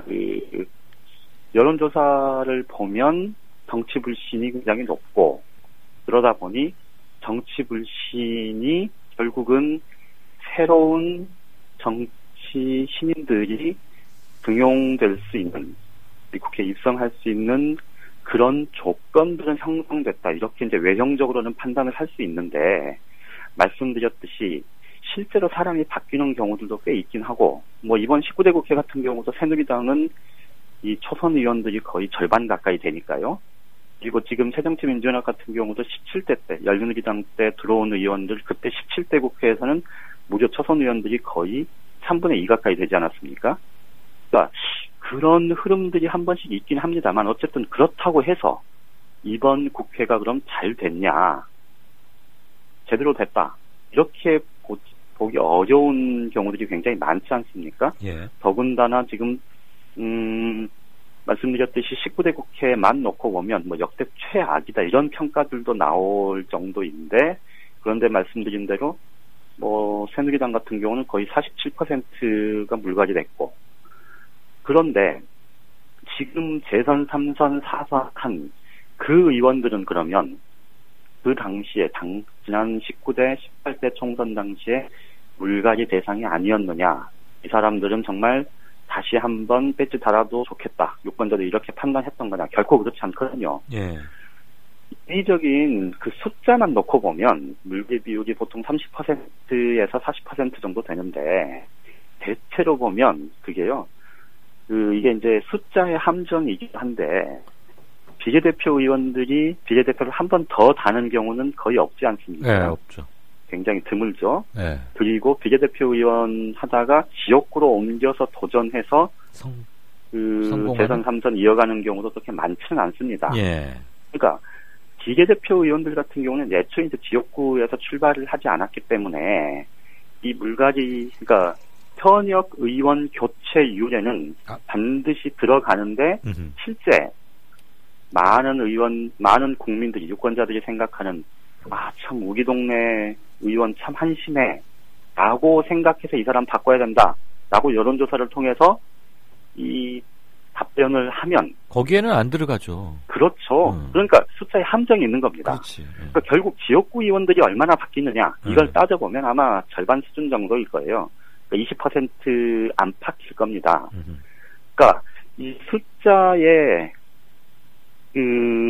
착시 현상 또는 함정. 그렇죠. 빠지지 마라. 함정이 있고 착시가 있는 건데, 이제 그래서 중요한 게 뭐냐면, 이건 공자님 말씀처럼 들리겠지만, 결국은 유권자들이 투표에 참여해야 되는 거거든요. 그래, 너무 그렇죠. 그러니까 그렇지 않으면, 그래서 이제 지금 내년 총선 같은 경우도 물론 박근혜 정부 중간 평가의 의미가 있고, 그리고 야권이 어떤 대오를 형성해서 총선에 임하느냐, 이런 여러 가지 변수들이 남아 있긴 하겠습니다만, 총선 투표율이 50% 넘어가기 힘들 거라는 전망이 많지 않습니까? 벌써부터. 그걸 보면 결국은 뭐라고요? 잠깐만요. 내년 총선 투표율이 50%도 힘들 것이다? 그렇죠. 총선 투표율 50% 넘어가기 쉽지 않을 겁니다. 그래요? 이게 그렇게까지 낮을까? 19대 총선, 18대 총선 쭉 보시면 총선 투표율은 역대로 계속 낮아져 왔고요. 대선 투표율도 이례적으로 박근혜 문재인 때 높았지. 그렇죠. 이례적으로. 그때 잠깐 높았던 거고요. 그러니까 그런 여러 가지 상황들을 좀 유권자들이 정말로 좀 진지하게 고민을 하셔야 될 부분이 있다. 이 점을 하나 말씀드리고요. 그래도 50%는 너무했네. 넘어야 되겠죠. 그러니까 누구나 생각할 때 지금 사회자께서도 그렇게 말씀을 하셨고 저 역시도 그렇게 생각을 하고 지금 이 방송을 듣고 계신 청취자분들도 많은 분들이 제가 50% 얘기하면 깜짝 놀랐을 텐데 실제 투표율 50% 넘어가기 힘들 겁니다. 보통 선관위가 그 큰 선거 앞두면 투표 의향이 있느냐를 여론조사를 하는 경우가 있습니다. 대부분 여론조사에서 70%에서 80%를 넘는 경우가 많습니다. 투표하겠다는 응답층이. 하겠다는 대답은 다들 잘해. 그렇죠. 그런데 이제 실제 그걸 투표를 하느냐 마느냐는 또 별개의 문제고요. 그다음에 이제 중요한 게 그러면 정치권에서 이제 이 물갈이 여론조사 결과에 대해서 이제 아전인수격 해석을 하고 이제 논리적으로 나름의 논리를 내세워서 이제 싸우는 경우들이 있습니다. 이번 같은 경우도 이 새누리당을 놓고 보면 이 같은 여론조사, 이번 제가 말씀드렸던 갤럽 여론조사뿐만 아니고 앞으로 이제 계속 여론조사가 나오면 19대 국회는 좀 문제가 있었다. 상당히 문제가 있고 현역 바꿔야 된다.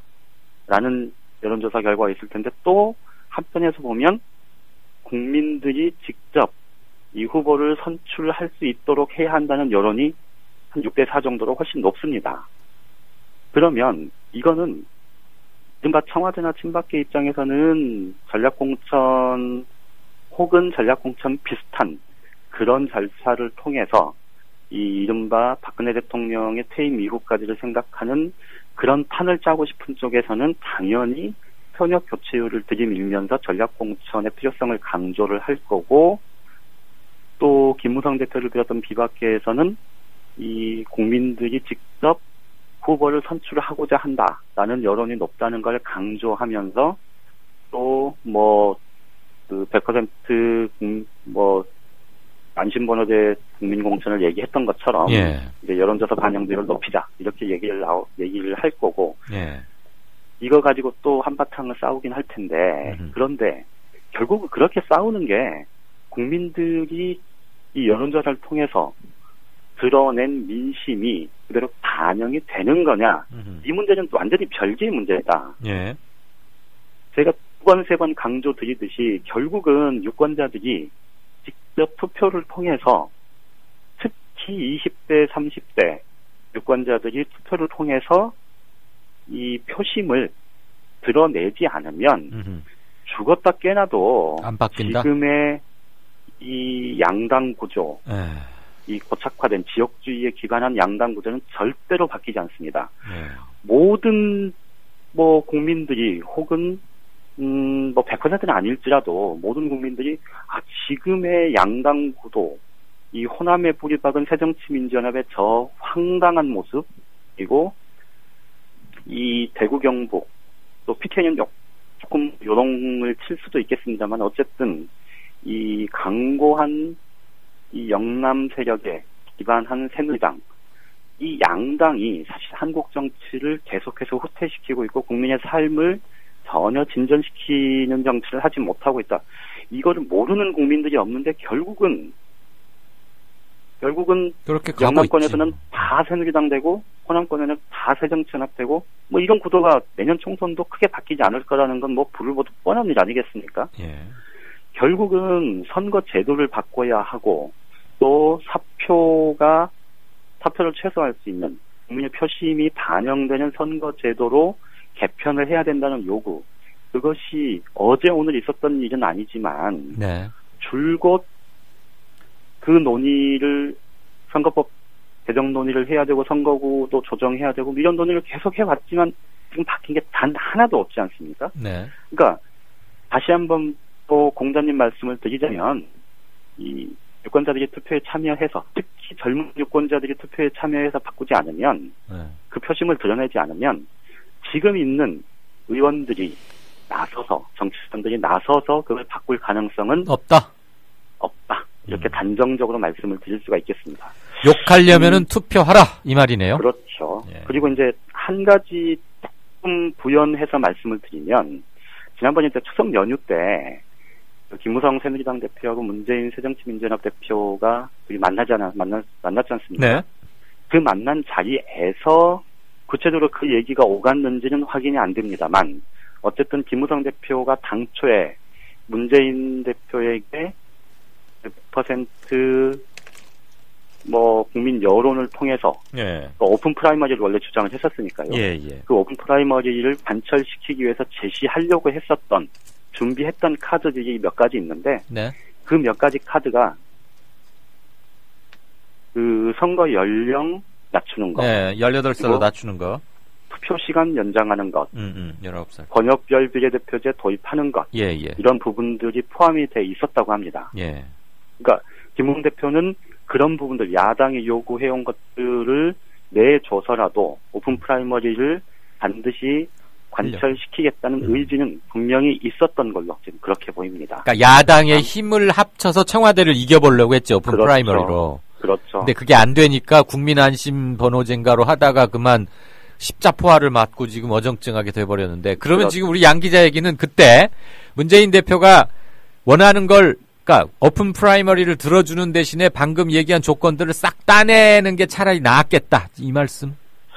문재인 대표에게, 그러니까 다시 말씀드리면, 그러니까 김무성 대표 당초에 개인적으로 준비했었던 그런 방안들이 있었던 건 확인이 됐고요. 그런데 실제 문재인 대표하고 만난 자리에서 그 제안까지 같이 했는지는 확인이 안 됩니다. 근데 설령 이루어졌다 하더라도 양자 담판에서 청와대나 친박계가 가만히 있었겠어요? 그러니까 김무성 대표가 사전에 이제 청와대하고 의견 조율을 먼저 했다 이 얘기를 했지 않습니까? 그리고 청와대 쪽에서는 반대했었다는 얘기를 했는데 청와대가 반대한 건 단순히 안심번호뿐만 아니고 방금 말씀드렸던 투표시간 연장, 또 투표 연령 인하, 뭐 하향 조정, 내리는 거, 뭐 이런 권역별 비례대표제 도입 이런 부분들까지 같이 얘기가 나오니까 청와대에서는 아주 강하게 반대를 했다고 하고요. 그래서 실제 그 김무성 대표가 문재인 대표하고 논의 과정에서 그 제안을 안 했을 가능성이 좀 있어 보입니다. 다만 노을 자리 보고 발 뻗으려고 했겠죠. 또 안 먹힐 것 같으니까. 어쨌든 지금 슬슬 발언 마무리하셔야 됩니다, 양 의원님. 김무성 대표가 그 정도까지 준비를 했다는 건 결국은 어쨌든 정치적인 이유에서였겠지만 예. 지금 국민들의 여론이 어쨌든 선거제도를 좀 바꿔야 한다는 여론이 많다는 것을 인식했기 때문이기도 합니다. 예.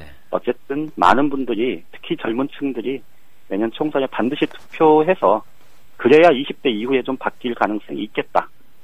이런 말씀은 꼭 드리고 싶습니다. 네, 지금까지 양정대 중앙선거관리위원장 직무대행의 말씀이셨습니다. 네, 고맙습니다. 네, 이것으로 정가산책 마칩니다. 아울러 10월 9일 한글날 이강윤의 오늘 저희가 준비한 순서는 여기까지입니다. 들어주셔서 대단히 감사합니다. 주말 잘 보내시고 10월 12일 월요일에 뵙겠습니다.